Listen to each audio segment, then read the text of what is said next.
महाराष्ट्र की बात कर लेते हैं। सियासी उठापटक जारी है वहां लगातार। शिंदे गुट के नए चीफ व्हिप भारत गोगावले ने फ्लोर टेस्ट के बाद उद्धव गुट पर कार्रवाई की अब तैयारी देखिए यहां पर कर ली है।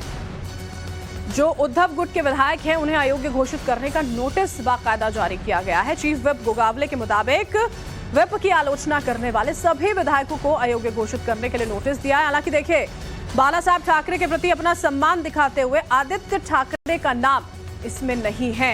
उद्धव ठाकरे ने पूरे घटनाक्रम पर बीजेपी पर निशाना साधा और पलटवार करते हुए कहा कि बीजेपी में हिम्मत है तो मध्यावधि चुनाव कराकर दिखाए। बीजेपी का मकसद शिवसेना को सिर्फ और सिर्फ खत्म करने का है।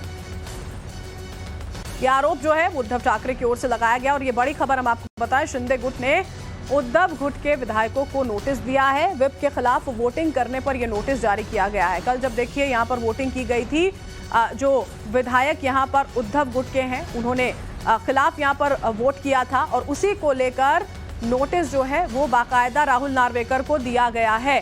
शिवानी मिश्रा हमारे साथ लाइव जुड़ चुके हैं, सीधा उनका रुख करते हैं। शिवानी, ये होना ही था, व्हिप जारी किया गया था।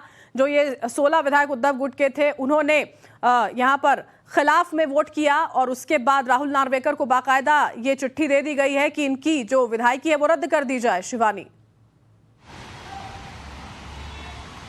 बिल्कुल देखिए, डिस्क्वालिफिकेशन के लिए जो मांग है व्हिप जारी किया गया था पहले भी साफ तौर पर जो है गोगावले द्वारा इस चीज़ को सभी पार्टी के जितने एमएलएज हैं सभी को भेजा गया था, भले वो उद्धव के साइड हो या फिर एकनाथ शिंदे के साइड हो। तो ये साफ हो गया था कि सभी को नोटिस गए हैं कि सभी को एकनाथ शिंदे के लिए ही वोट करना है। लेकिन जिन्होंने उनके विरोध में वोट किया यानी कि उद्धव ठाकरे के एमएलएज ने, उनके खिलाफ उनको डिस्क्वालीफाई करने का नोटिस दिया गया। देर शाम हमने देखा असेंबली में जब सारी चीज़ें पूरी हो गई थी, यानी कि अनाउंसमेंट हो गई थी कि एकनाथ शिंदे जीते हैं, हर एक चीज़ भाषण वगैरह होने के बाद भी नया केस देखने को मिलता है कि जो व्हिप जारी की गई थी उसके तहत जिन एमएलएज ने एकनाथ शिंदे के लिए वोट नहीं किया है उनको डिस्क्वालीफाई करने की स्पीकर के आगे मांग की गई थी। हालांकि इसमें आदित्य ठाकरे का नाम नहीं रखा गया है। जब इस बात को पूछा गया तो साफ तौर पर यह बताया गया है कि बाला साहब ठाकरे की मर्यादा की, उनकी इज्जत रखते हुए जो है आदित्य ठाकरे के ऊपर किसी तरीके की कार्रवाई नहीं की जा रही है। हालांकि ये भी एक तरीके का इलीगल स्टेप ही होगा क्योंकि सारे एमएलए इक्वल होते हैं, किसी को भी कोई स्पेशल लग्जरी नहीं देनी चाहिए।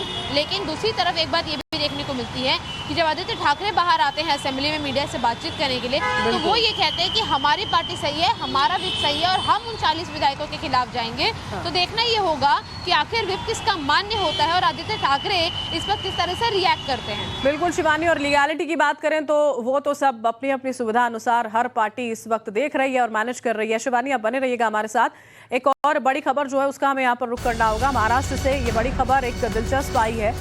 आदित्य ठाकरे और शिंदे गुट के विधायक प्रकाश सुर्वे का मीडिया से बात करते वक्त आमना सामना दरअसल हो गया। उस दौरान आदित्य ठाकरे ने प्रकाश सुर्वे से मीडिया के सामने ही बात की, उन्हें अपने फैसले पर फिर से विचार करने की भी सलाह दे दी।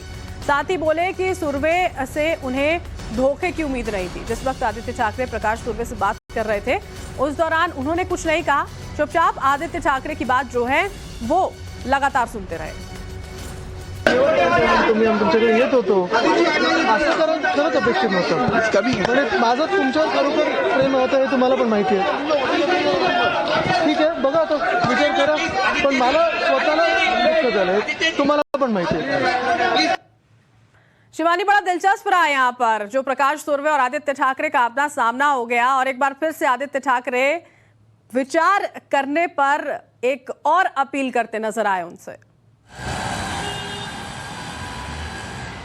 देखिए, ये वजह उस चीज़ को लेकर मैं थोड़ा सा हाईलाइट कर दूं कि लगातार अगर हमने ध्यान दिया है कि उद्धव ठाकरे भी यही कह रहे थे, संजय राउत भी यही कह रहे थे, आदित्य ठाकरे भी यही कह रहे थे कि आप मुंबई आइए, मुंबई में बैठकर आमने सामने बात होगी, 20 एमएलए हमारे और आ जाएंगे। तो ये वही इमोशनल कॉन्टैक्ट जो था 20 सेकंड की वीडियो में पता चलता है कि जाहिर सी बात है जब ठाकरे एक दूसरे के सामने बैठेंगे, इन एमएलएज के सामने बैठेंगे तो पुराने रिश्तों की मर्यादा रखते हुए भी शायद कुछ एमएलए जो हैं वो शिंदे का साथ छोड़कर ठाकरे के पास वापस आ जाए। और उसी तरीके की एक अपील आदित्य ठाकरे द्वारा की गई पूरी तरह से आपने देखा कि इसमें कोई तीखी टिप्पणी नहीं थी, पर एक इमोशनल बात थी कि हमें आपसे इस बात की उम्मीद नहीं थी। आप जानते हैं कि मैं आपसे कितना प्रेम करता हूँ, मुझे पर्सनली इस बात का बहुत दुख है कि आपने ऐसा चीज़ किया।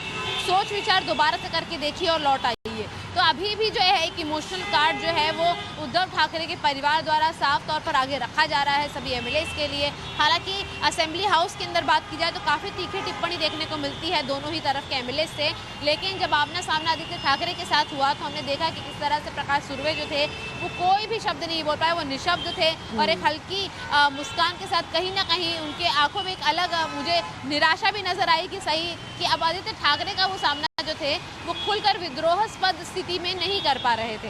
तो कहीं ना कहीं अभी भी जो गुंजाइशें हैं आदित्य ठाकरे द्वारा, उद्धव ठाकरे द्वारा इमोशनली लोगों को अपनी तरफ खींचने की वो जारी है। लेकिन एक बात, इस बात को भी ध्यान रखना होगा कि कल ही असेंबली हाउस में एकनाथ शिंदे जो फिलहाल चीफ मिनिस्टर, उन्होंने ये कहा कि भले ही बहुमत देखिए यहाँ पर शिंदे सरकार की ओर से सदन में साबित कर दिया गया हो, आंकड़े उनके यहाँ पर पक्ष में आ गए, उसके बावजूद भी कोशिशें जारी। इसी बीच बड़ी खबर, शिंदे सरकार के पोर्टफोलियो का बंटवारा आज हो जाएगा। सूत्रों से ये बड़ी खबर आ रही है, शिंदे सरकार के पोर्टफोलियो का आज बंटवारा होने वाला है। कौन सा मंत्री पद किसको मिलने जा रहा है ये स्पष्ट हो जाएगा। कई नाम देखें यहाँ पर रेस में नजर आ रहे थे, जो अब आज हो सकता है कि पूरी तरह से स्पष्ट हो जाए।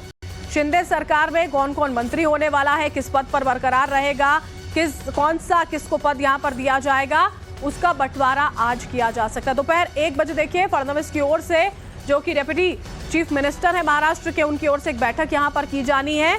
एक अहम बैठक दोपहर 1 बजे यहाँ पर होगी। शिवानी हमारे साथ लगातार बनी हुई है। शिवानी, कहा जा रहा है कि पोर्टफोलियोज आज यहाँ पर बांटे जा सकते हैं, क्या जानकारी आप तक पहुंच रही है शिवानी?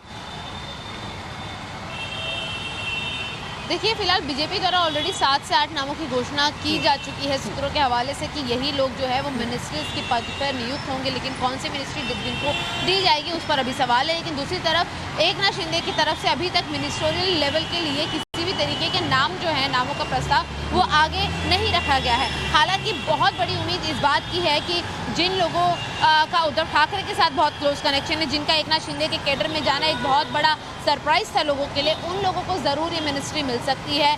जिसमें जो लोग काफ़ी अंत में पहुंचे थे गुवाहाटी, उन लोगों के नाम ऊपर आएंगे। लेकिन यहाँ जब मिनिस्ट्री का बंटवारा होगा तो इंटरेस्टिंग मुद्दा ये होगा कि आखिर एकनाथ शिंदे को, जिन्हें ऑलरेडी महाराष्ट्र का सबसे ऊंचा पद चीफ मिनिस्टर का दिया जा चुका है, तो उसके बदले में कौन से इंपॉर्टेंट डिपार्टमेंट जो है वो बीजेपी अपने खाते में रखती है, क्योंकि बीजेपी के पास अभी भी काफी ज्यादा सीटों का बड़ा आंकड़ा है। तो उम्मीद यही है कि फाइनेंस डिपार्टमेंट और होम मिनिस्ट्री डिपार्टमेंट जो है वो बीजेपी अपने खाते में रखेगी। और बड़े मंत्रालय को लेकर देखिए यहाँ पर देखना होगा शिवानी, किसके खातों में मंत्रालय जाते हैं, क्योंकि होड़ उसके लिए भी जाहिर तौर पर होगी। बहुत बहुत शुक्रिया शिवानी।